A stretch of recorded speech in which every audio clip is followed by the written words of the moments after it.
E mudando um pouco de assunto, dados do IBGE apontam que o envelhecimento populacional e percentual de pessoas idosas está cada vez mais elevado. Essa semana celebramos o Dia dos Avós e, em homenagem à data, a gente fala sobre como alcançar a terceira idade de forma saudável. O médico geriatra fala ainda sobre o etarismo, que é o preconceito ou aversão contra pessoas mais velhas. Dados do IBGE apontam que o Brasil vive um cenário de envelhecimento populacional. Foi registrado um aumento de 29,5% no número de pessoas acima de 60 anos no país, somente de 2012 a 2019. Segundo este médico geriatra, essa é uma tendência para os próximos anos, principalmente em países em desenvolvimento, como o nosso. A população mundial vem envelhecendo num ritmo muito acelerado. E em países em desenvolvimento como no Brasil, esse ritmo é muito maior, por exemplo, do que no Velho Mundo, na Europa, no Japão, Estados Unidos, que é uma população que já envelheceu. Eles continuam envelhecendo, mas no ritmo muito mais lento.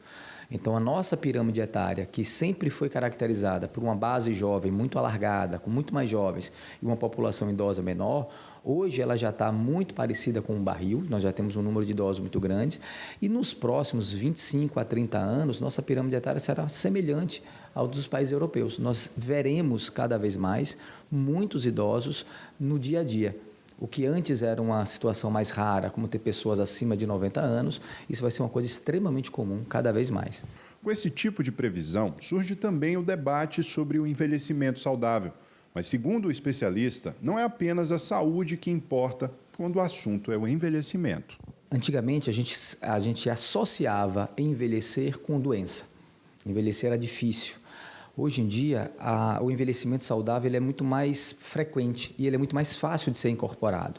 É uma questão de incorporar hábitos de vida saudáveis, porque a medicina hoje, quando você tem acesso a uma medicina, você já tem condição de viver com mais saúde. Só que não basta.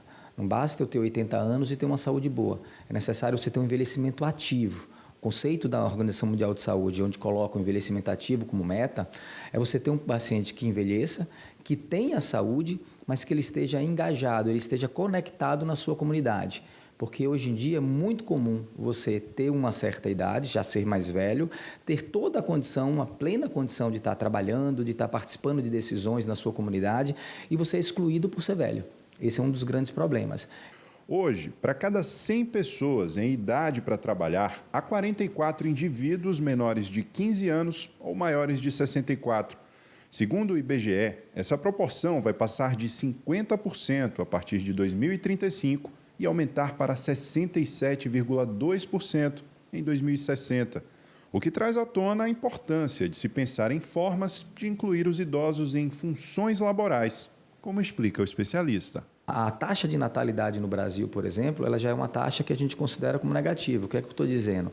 Você nasce menos pessoas do que o que é necessário para manter o tamanho da sua população.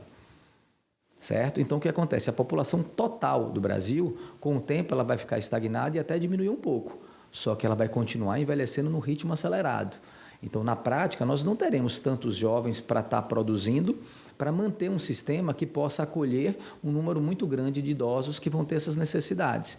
Então, nós precisamos, como você bem colocou, olhar para quem é considerado idoso e trazer todos que tenham essa condição e dar a eles a oportunidade de estar contribuindo na solução desse problema. Dentre os principais desafios enfrentados por pessoas idosas nos dias atuais está o etarismo. Isso é um tipo de preconceito ou aversão apenas pela idade que a pessoa tem. Ele pode ser manifestado de forma sutil, como, por exemplo, quando o próprio idoso mente a idade que tem, ou de forma mais explícita, quando alguém nega uma oportunidade de trabalho a um idoso, levando em consideração apenas o fator da idade. O médico explica que esse tipo de preconceito é muito comum atualmente e chega a ser cometido até pelos próprios membros da família.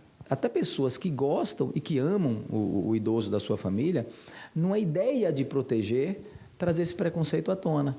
Então, são pessoas que são afastadas de decisões da família, são pessoas que estão afastadas de executar determinadas tarefas, porque quem está cuidando pensa que está protegendo.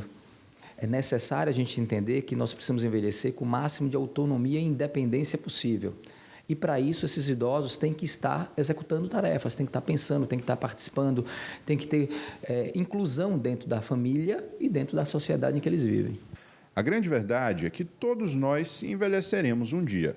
E o mais importante em todo esse processo é que ele seja seguro e, acima de tudo, inclusivo. Quando a gente envelhece, nós precisamos ter garantido uma segurança alimentar, nós precisamos ter garantido uma segurança de lar, né, de família, e dentro disso, as oportunidades. Se nós proporcionarmos aos idosos as oportunidades, com certeza o resultado será muito melhor.